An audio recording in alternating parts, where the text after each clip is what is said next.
Donne-nous du secours contre la détresse. Le secours de l'homme n'est que vanité. Verset 14. Avec Dieu, nous ferons des exploits. Il écrasera nos ennemis. Amen. Amen. Écoutez ce que David dit. David dit ceci. Il commence à exprimer la détresse. Donne-nous du secours contre la détresse. David a besoin d'être secouru. Il dit à Dieu, donne-nous du secours contre notre souffrance, contre notre détresse. Le secours de l'homme n'est que vanité. Amen. Plus souvent, nous courons vers l'homme pour que l'homme puisse nous secourir. Mais David réalise vite que le secours d'un individu n'est qu'une vanité. Alléluia. Mais notre problème ne se trouve pas au verset 13. Nous allons étudier ensemble le pensée ou la pensée de David au verset 14. Avec Dieu, nous ferons les exploits. Premier mot, nous avons trois mots à analyser ce matin. Premier mot, il dit avec Dieu. Amen. Il ne dit pas avec telle personne, avec le gouvernement, avec telle entreprise. Il dit avec Dieu.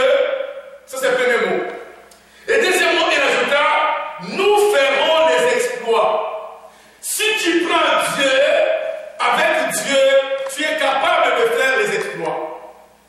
Troisième mot que nous allons étudier ensemble, il dit, Dieu lui-même écrasera nos ennemis. Amen. Dieu écrasera nos ennemis. Nous avons là une confession qui est puissante. Mais une confession qui vient de David, notre Dieu. David, notre Dieu, prend le temps de chercher, de confesser une confession qui est puissante. David n'avait jamais douté que son Dieu est plus encore vivant qu'une véritable Dieu qui donne des révélations.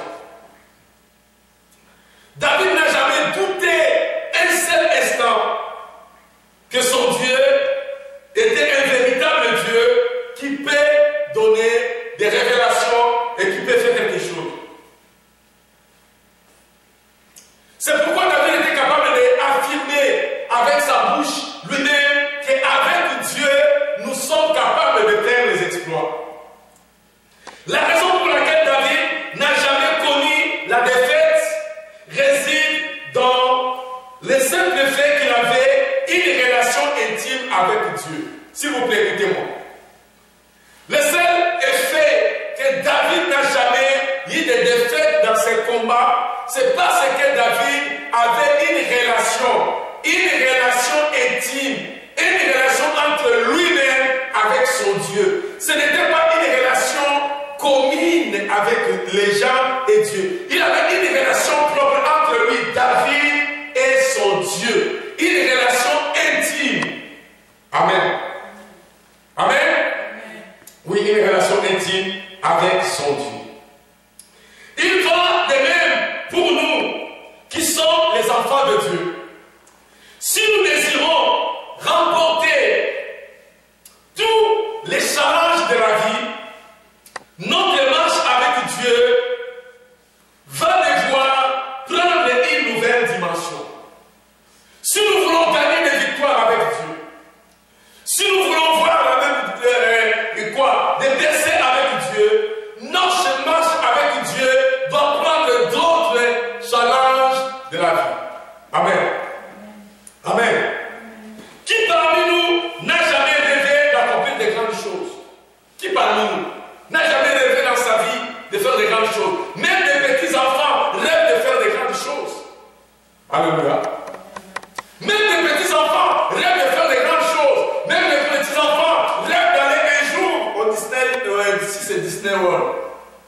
Ce sont des grands rêves.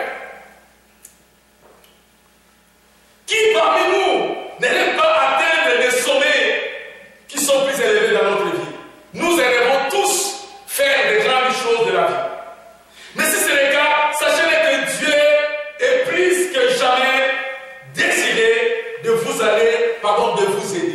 Dieu désire plus que jamais d'aider qui que ce soit de nous. Dieu veut m'aider à faire des exploits dans mon ministère. Dieu veut vous aider à faire des exploits dans ce que vous faites. Dieu est capable et il est prêt à vous aider dans ce que vous voudriez atteindre comme projet. N'ayez donc pas de crainte quant à votre avenir, car Dieu est celui qui ordonne les pas des justes. Alléluia. N'ayez pas de crainte pour votre avenir. Ne craignez pas pour votre avenir. Dieu est celui qui accompagne les pas de chaque personne qui est juste. Ne regardez pas ce que vous voyez, ne regardez pas ce que vous, n'écoutez pas ce que vous entendez, mais croyez, comme David, qui croyait en lui-même, qui regardait en lui-même, qui développait en lui-même une relation intime avec Dieu, et il croyait en lui que Dieu étend mes pas et il est avec moi dans tout ce que je peux entreprendre. Alléluia. Dieu est là. Nous allons voir trois choses. J'avais dit que nous avons trois mots à analyser ce matin.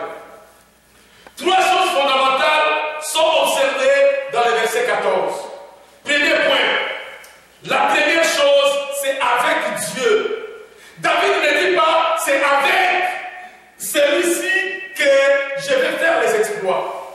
David ne dit pas, avec mes armes, je serai capable de vaincre mes adversaires.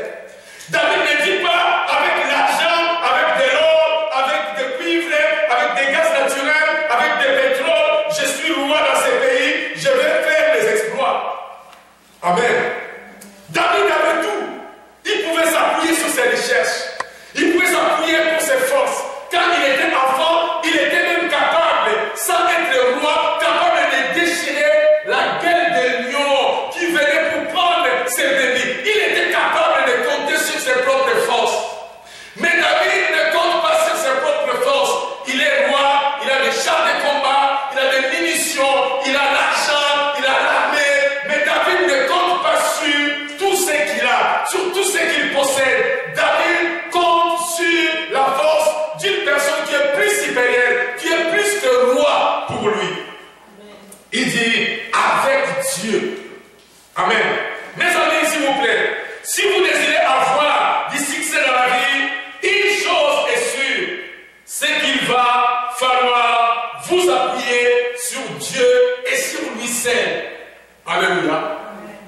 Vous pouvez vous appuyer sur Dieu et avoir une ficelle sur votre hanche.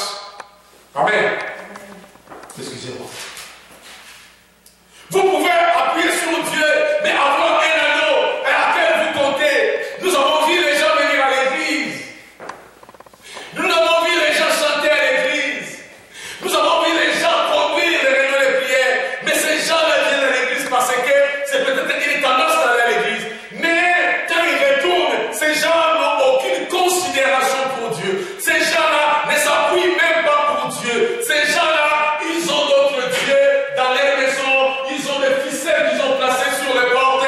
Ils ont des anneaux. Ils ont des choses qu'on laissait. Ils comptent sur ce qu'ils ont laissé dans leur maison. Ils comptent sur ce que leurs parents les ont donné.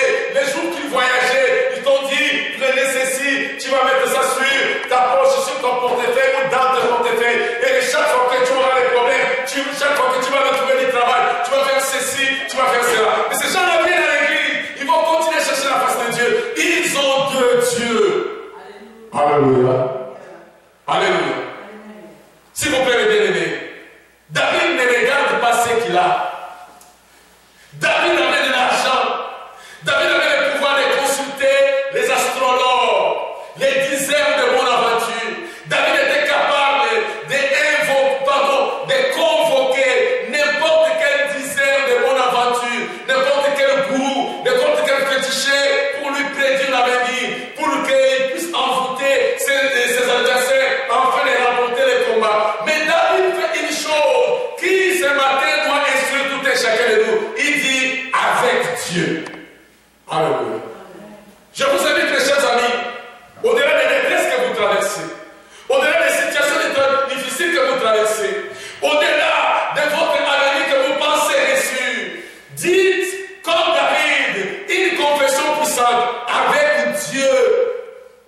faire des exploits.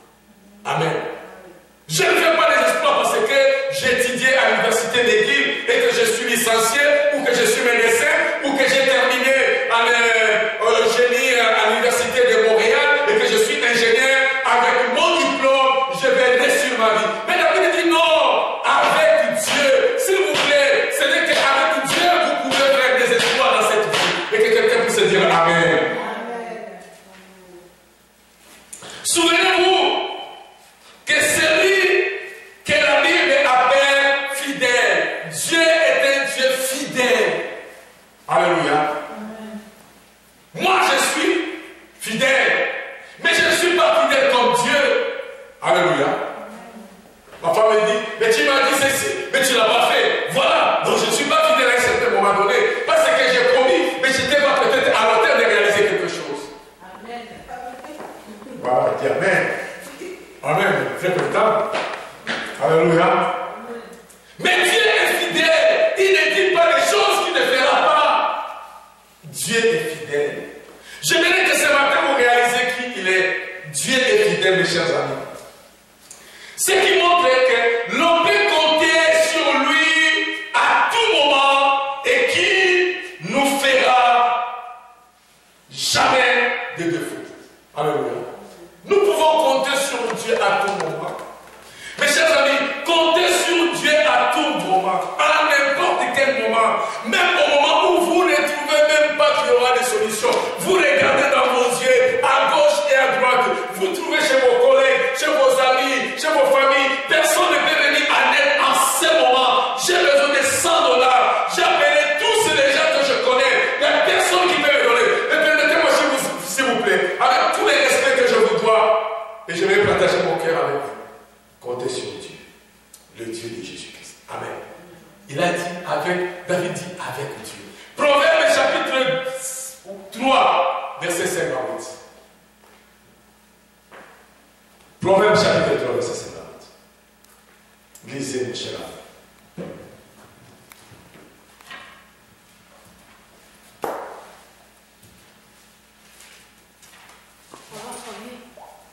Proverbe chapitre 3, 5 à 6.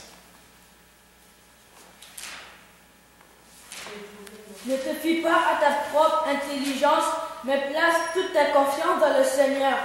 Appuie-toi sur lui dans tout ce que tu entreprends. Il te guidera tes pas. Amen. Merci beaucoup, mon cher ami. La Bible dit, confie-toi à l'Éternel de tout ton cœur. Ne t'appuie pas sur ta sagesse. Reconnais-le dans toutes tes voies. Il aplanira tes chantiers. Amen.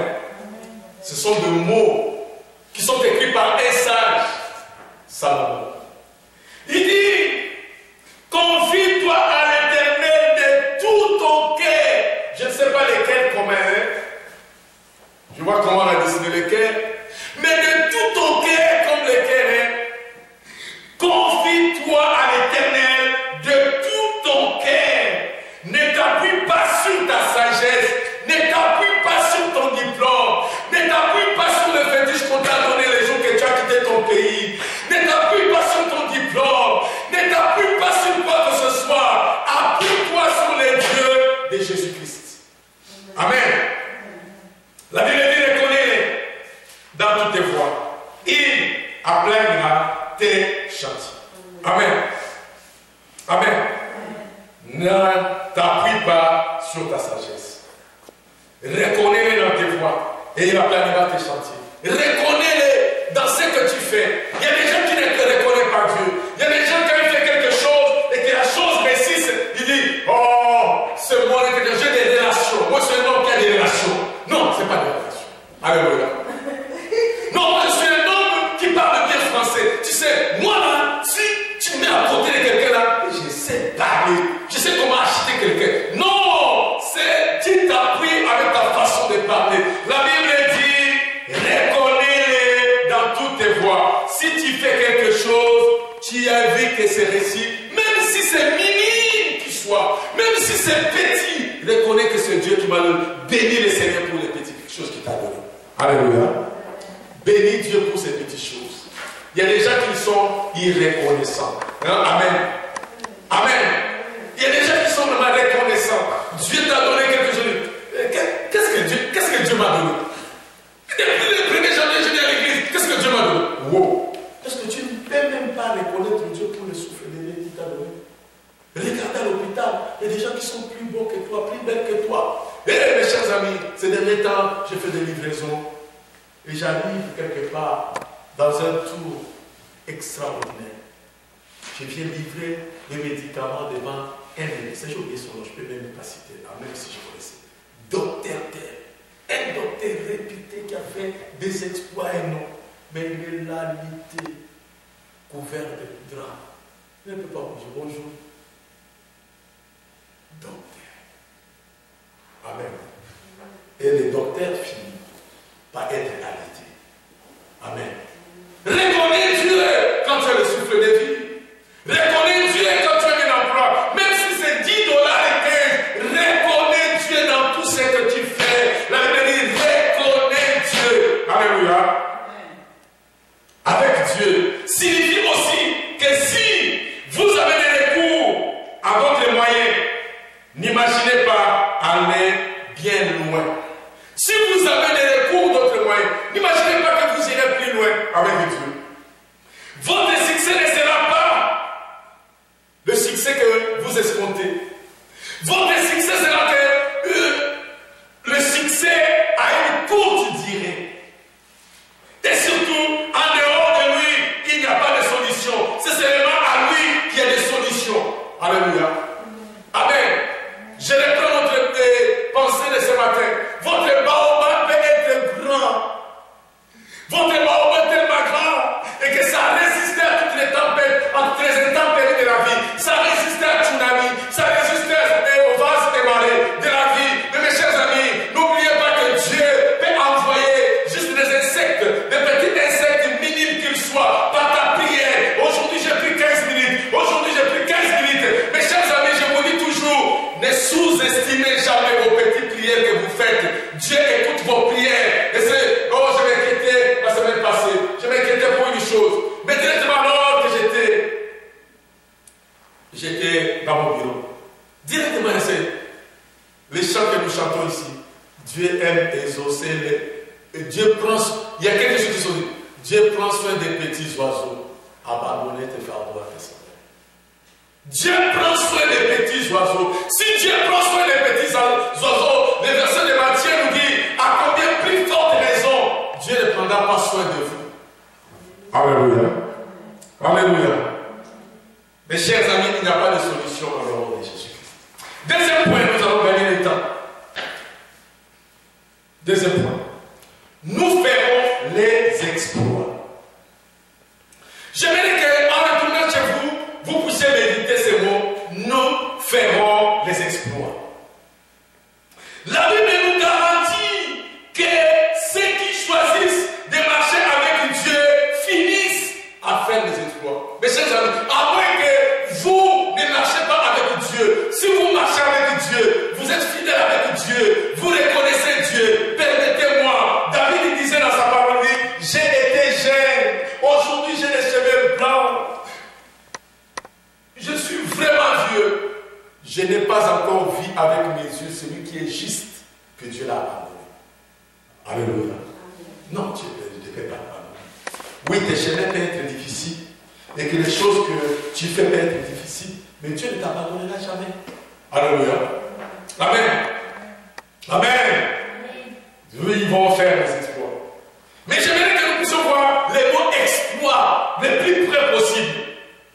Le dictionnaire micro-romain nous donne la définition des exploits. Il dit, ce sont des actes d'héroïsme qui demandent de la veillance, de l'audace, du courage et qui aboutissent à un résultat surprenant ou nouveau. Amen. Voici la définition des exploits. C'est-à-dire, quand on parle des exploits, c'est quelqu'un qui accomplit des actes d'héroïsme et qui demande de veillance, d'audace, du courage et qui aboutissent à des résultats qui sont surprenants, qui fait étonner les gens.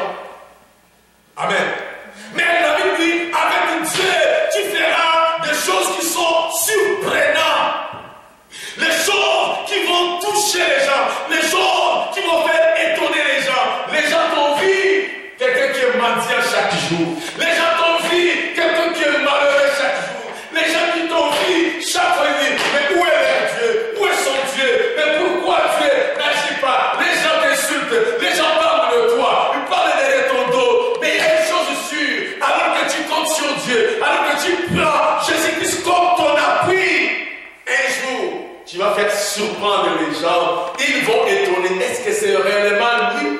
Est-ce que c'est vraiment Dieu qui a fait ces choses dans sa vie? Est-ce qu'il n'a pas touché ces choses? Non, les choses qu'il commence à faire, ce n'est pas Dieu. Il commence à mettre ta foi ou le miracle de Dieu même en doute. Avec Dieu, nous ferons des exploits. Quelqu'un, même pour se dire après moi, qu'après Dieu, je vais faire des exploits. Allez-y, dis après moi. Avec Dieu, j'ai fait des exploits. Allez-y ensemble avec moi. Avec Dieu, j'ai fait des exploits. Amen. Dis avec conviction, avec Dieu, j'ai fait des exploits. Mes chers amis, que ce soit une confession puissante dans votre vie, alors que vous sortez ici, alors que les problèmes sont là, alors que les difficultés sont là, et que vous pouvez regarder les difficultés en face de vous. Les difficultés avec Dieu. Ne dis pas que je vais faire des exploits, nous ferons les exploits. Dis avec Dieu, j'ai fait maintenant des exploits. Merci. Amen. Avec Dieu, nous faisons des exploits. Avec Dieu, je fais des exploits. Merci. Ne regardez pas ce que vous êtes aujourd'hui, ni même vos capacités actuelles, mais faites de Dieu votre force dans vos faiblesses. Faites de Jésus-Christ votre force au moment où vous êtes faible. Vous sentez que je suis faible. Faites de Jésus-Christ votre force. Alléluia. La Bible regorge des personnes que Dieu a transformées. Les gens inutiles, utilisés par son royaume, et qui pourtant étaient des personnes ordinaires comme vous et moi. Ce sont des gens ordinaires. Ce ne sont pas des stars. Ce ne sont pas des gens qui sont connus. Ce sont des gens ordinaires. Ce sont des gens simples qui ne sont pas considérés. Ok? On ne met même pas les points sur leur nom. On ne touche pas leur nom. Dieu a pris ces gens-là. Dieu les a fait des héros. Et ils ont accompli des actes qui fait surprendre les gens. Alléluia.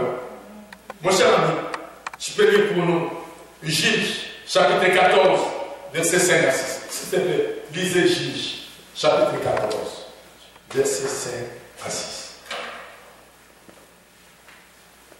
Juge s'appelle Josué. Judge. Après Josué. Combien? Chapitre 14, verset 5 à 6. Nous allons parler de lui prochainement, de ce monsieur. Allez-y. Samson et ses parents partirent pour Théma. Lorsqu'ils arrivèrent aux villes proches de la localité, un jeune lion bondit en rugissant vers Samson. Alors l'esprit du Seigneur s'empara de Samson et de ses mains nues. Il mit alors le lion en pièces comme il s'agissait d'un simple chevreau. Il ne racontait pas cet exploit à ses parents. Il continua son chemin et alla s'entretenir avec la jeune fille philistine. Amen. Écoutez ce qu'il dit. Samson descendit avec son père et sa mère à Timna.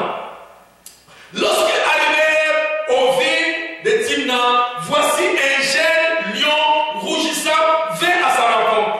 L'esprit de l'Éternel saisit Samson et sans avoir rien à la main, Samson déchira les lions comme on déchire un chevreau. Il ne dit point à son père et à sa mère ce qu'il avait fait. Alléluia. Samson est un jeune garçon comme Élie, qui voyage avec son père et sa mère.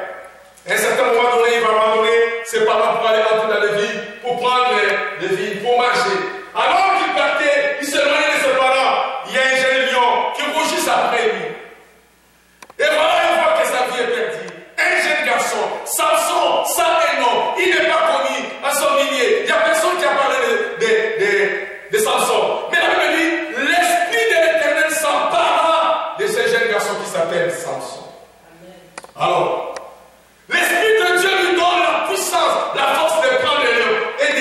déchirez l'agneau comme on déchire un chevreau. Alléluia. Alléluia. Amen. L'Esprit de Dieu. L'Esprit de Dieu. Samson était capable de déchirer un lion. Et c'est de la même façon, c'est qu'on déchire comme on déchire une feuille de papier. Il a pris le lion, il a déchiré comme on déchire une feuille de papier. Très simple, voilà. Ça ne coûte rien, ça ne donne pas de force. C'est ce qu'il fait pour un lion. C'est ce que Samson faisait. Il a fait sur un lion. Mes chers amis, comptez sur Dieu. Même vos ennemis, vous allez l'écraser sur vos pieds. Comme vous marchez, comme sur n'importe quoi. Ce ne serait pas difficile avec Dieu. Sachez que ce qui est difficile pour vous n'a jamais été difficile pour Dieu. Alléluia. Samson a déchiré la bouche ou la gueule d'un lion, ou il a déchiré un lion comme on déchire un papier. Va le déchirer aussi. Déchirer ton lion. Bah ouais. Tu as déchiré ton lion final. Amen. Amen. Amen. C'est un véritable exploit qui n'a été rendu possible qu'avec l'Esprit de Dieu. Mes chers amis, c'est un exploit qui a été rendu possible seulement avec l'Esprit de Dieu. Il en sera de même pour vous. Il en sera de même pour vous, pour votre vie. À condition de laisser Dieu vous remplir de son esprit. À une condition, c'est de laisser Dieu vous remplir de son esprit.